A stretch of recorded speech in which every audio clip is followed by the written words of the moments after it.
Galilee. It is here. So, pag pinag-usapan yan, pag narinig nyo sa script, sa readings, sasabihin nyo talaga, I was there. Ano po? There's no other Dalmanuta than the place we celebrated the Eucharist. So, it is a hik. A hik, ano po? But the feeding of the 5,000 is somewhere there. Hindi natin alam where exactly, but somewhere there. There's no other place. In psychology, water represents life. Life. It is very unpredictable. Philosophers would say you can never step on the same water twice. Why? Because the waves never come again. Nagbabago. Ano po? Nagbabago. There's a Japanese principle that the beauty of water is when it encounters problem, it hugs the problem. Ano po? Whatever the dimensions, the water reshape itself. That's a good principle in life. A good principle in life. You can never go against it. You can never win over it. You only need to go along with it. Kaya sabi nila, kung ano man ang pinagdadaanan mo, daanan mo lang.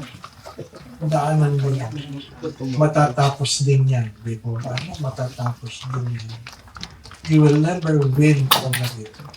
Merong nagsasabi, don't take your life seriously because nobody get out from it alive.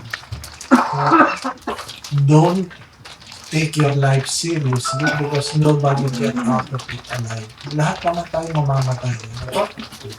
Huwag lang nagmamadali. Eventually, you will look back and you will not count the years. You will not count the years, but what happened through the years. What happened through the years. Kaya nga po palagi sinasabi, don't pray for a long life. Pray for a meaningful life. Pray for a meaningful life. Mahalaga merong kang natutunan, merong kang pinagdaanan. Sapagkat, gano'n man kahaba ang buhay kung walang kwento, walang kwento. Dito ba? Gano'n man kahaba ang buhay kung walang kwento, walang kwento. Mahalaga. Si Jesus, 33 years lang ang buhay. Pero punong-puno ng kwento. Yung iba, 100 ang buhay. Walang kwento. Walang kwento ang buhay. Yung aming pong yung spiritual director, si Father Ben Carlos, parang libangan niya ang kami ay mag-awal sa seminaryo. Parang libangan niya kami mag-awal sa seminaryo. Tinatanong ko siya, bakit po gusto kami nag-aaway? Ang po sagot niya, at least meron kayo relasyon. Ay po, no, inilayan ko yun. Bakit kailangan natin mag-away sa seminaryo? At least meron daw relasyon. Kasi hindi lahat na nagtatawa ng relasyon. Ano po? Hindi lahat ng tumatawa may relasyon. Yung iba tumatawa lang. Pagkatapos tumawa, sabi ano ba? Hindi talaga nakikintindihan. So, ngayon, umuulan. Diba? Umuulan. Kaya tumadating ako sa isa. Alam mo ninyo, namulan. Bakit? Abagal. Pero pag nandito ako, palagi sinasabi ko, please, Father, don't stop the rain. Why? Because without the rain, this rain or the water in this lake will lessen. Israel survived through this water. Israel survived through this water. Without this lake, Israel will eventually die.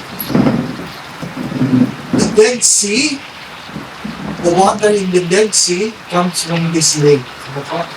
So, lahat ng iniinom nila dito, lahat ng agriculture nila dito, ayaw mo ng ulan. Pero sometimes, whether you like it or not, the very things you dislike are the very things that gives you life. Don't forget that. Sometimes the very thing you dislike are the very things that gives you life. Kaya nga yung mga magulang, palagi sinasabihan, don't spare your children from problems. Don't spare your children from problems. Without problems, your children will become weak. They will become weak. Kaya, kahit si Jesus, sinahayaan niya kanya mga apostoles, makaranas ng sigalot sa dagat na galing dito. Anong mahalaga? Mahalaga alam natin kung sino may hawak ng ating bukas. Alam natin yung kasabihan na yun. Nobody knows what holds our future. What is important, you know who holds your future. Sino may hawak ng buhay? Kabumukas ko lang ng Facebook. Nakalagay doon si Father Del San Luis Pumanal. Ito, wow! Kumakailan na. 82 years old. Yan lang, ha? Ganun din tayo pagdating ng araw.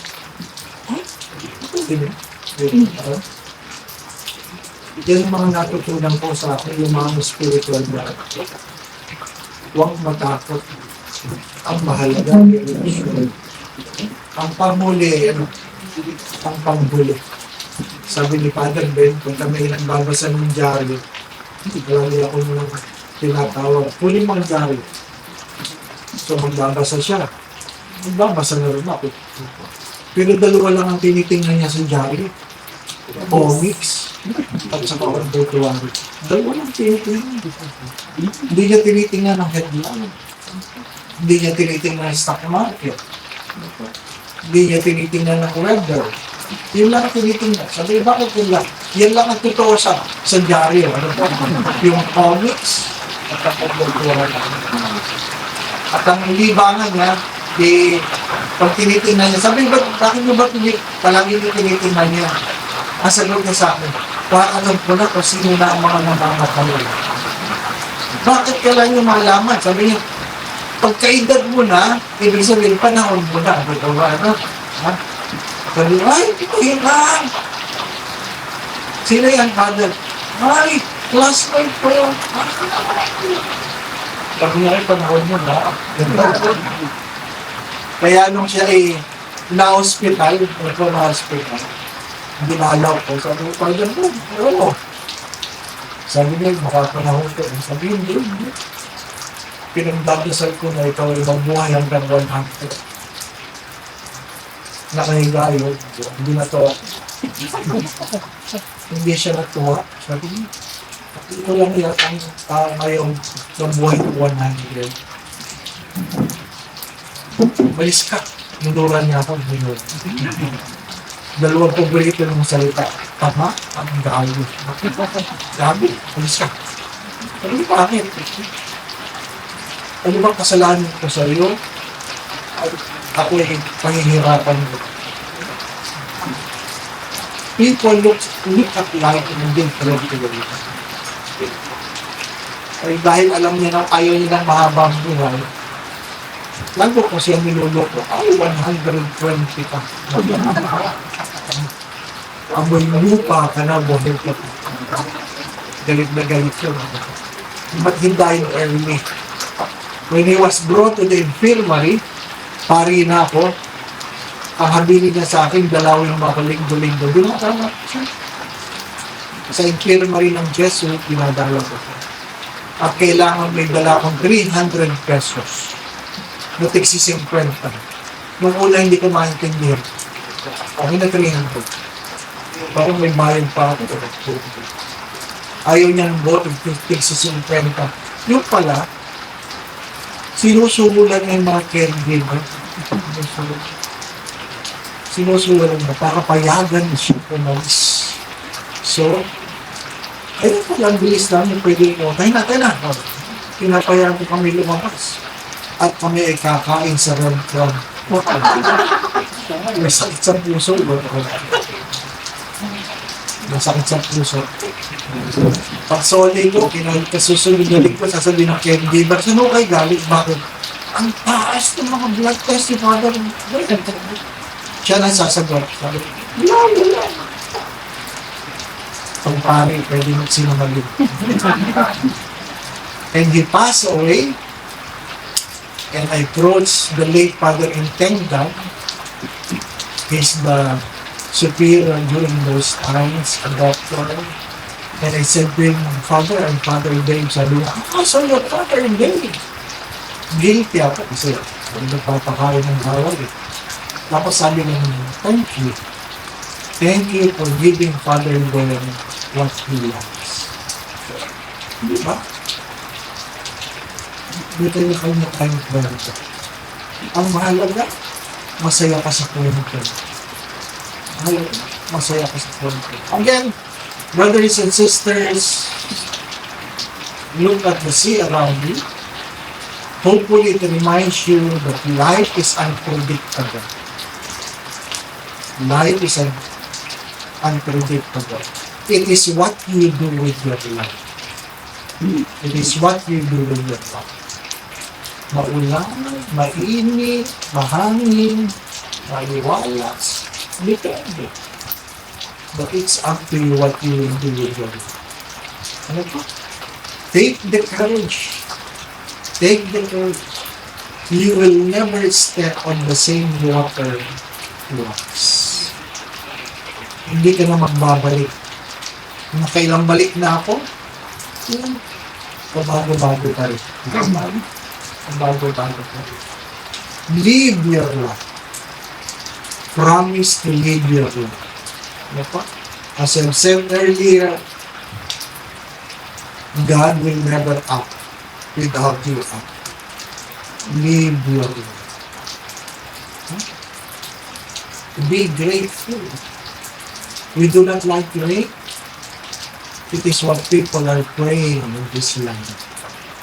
The very thing you dislike, sometimes it is the one that gives you life. Amen. Amen. The Lord be with you. And with your spirit. May Almighty God bless you, the Father, the Son, and the Holy Spirit. Good morning. Good morning.